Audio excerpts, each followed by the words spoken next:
Coconut mango shake ఎలా prepare చేసుకోవాలో చూపిస్తాను చూడండి. ఈ సమ్మర్ సీజన్లో కోకోనట్స్ కానీ మ్యాంగోస్ కానీ మనం ఎవ్రీడే తీసుకుంటూనే ఉంటాము. సో ఆ రెండింటి కాంబినేషన్ తోటి ఇలా మ్యాంగో షేక్ చేసుకోవచ్చు.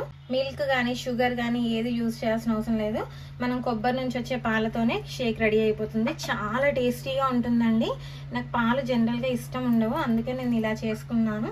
సో మీకు కూడా నచ్చని వాళ్ళు ఉంటే ఖచ్చితంగా ట్రై చేయండి, చాలా టేస్టీగా ఉంటుంది. కొబ్బరి బొండం తీసుకోండి మీడియం సైజు. పైన ఇలా హోల్ చేసుకొని పైన తొక్కను తీసుకోండి. ఇదిగోండి పైన ఇలా తీసేసుకొని వాటర్ని ఇప్పుడు మిక్సీ జార్లోకి తీసుకుందాము.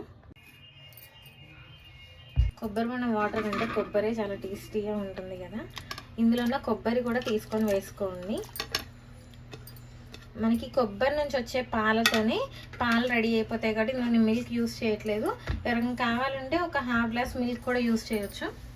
నాకు మిల్క్ అంటే అంత ఇష్టం ఉండదండి, అందుకని నేను మొత్తం దీంతోనే చేసుకుంటున్నాను. ఇది కూడా మ్యాంగోస్ కూడా ఒక హాఫ్ పీస్ మ్యాంగోస్ తీసుకోండి. నేను ఈ వీడియోని ఇన్స్టాలో తెగ చూసానండి, అంత టేస్టీగా అనిపించింది, అందుకే నేను కూడా ట్రై చేస్తున్నాను. మీకు నచ్చితే ట్రై చేయండి.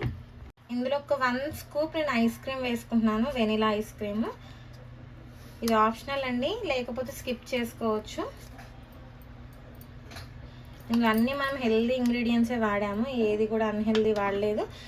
ఇందులో షుగర్ కూడా అవసరం లేదండి. కొబ్బరి నీళ్ళు వేసుకున్నాం, మ్యాంగోస్ వేసుకున్నాం, అన్నీ స్వీట్గానే ఉంటాయి కాబట్టి ఇది ఇప్పుడు మంచిగా స్మూత్గా బ్లెండ్ చేసుకోండి. ఇదిగోండి మ్యాంగో షేక్ రెడీ అయిపోయింది. ఇదిగోండి ఇందులో మనం షేక్ని ఫిల్ చేసుకుందాం. యాక్చువల్గా గ్లాస్లో కూడా చేసుకోవచ్చు, బట్ ఇందులో కొంచెం చూడడానికి బాగుంటుంది కదా, ఇన్స్టాలో కనబడింది, అందుకే సేమ్ నేను అదే విధంగా చేస్తున్నాను. టేస్ట్ అయితే చాలా బాగుంటుంది. ఆల్రెడీ నేను ఒకసారి ప్రిపేర్ చేసుకొని తాగాను. నాకు మిల్క్ అంటే పడదండి అస్సలు, సో నేను ఇలాగే ట్రై చేశాను. మిల్క్ పడని వాళ్ళు ఉంటారు కదా అక్కడో ఇక్కడో, సో వాళ్ళందరూ ఖచ్చితంగా నచ్చుతుంది. పైన ఇలా మ్యాంగో పీసెస్, కోకోనట్ పీసెస్ వేసుకోండి, సర్వింగ్కి బాగుంటుంది. కోకోనట్ మ్యాంగో షేక్ రెడీ అయిపోయిందంటే చాలా టేస్టీగా ఉంటుంది.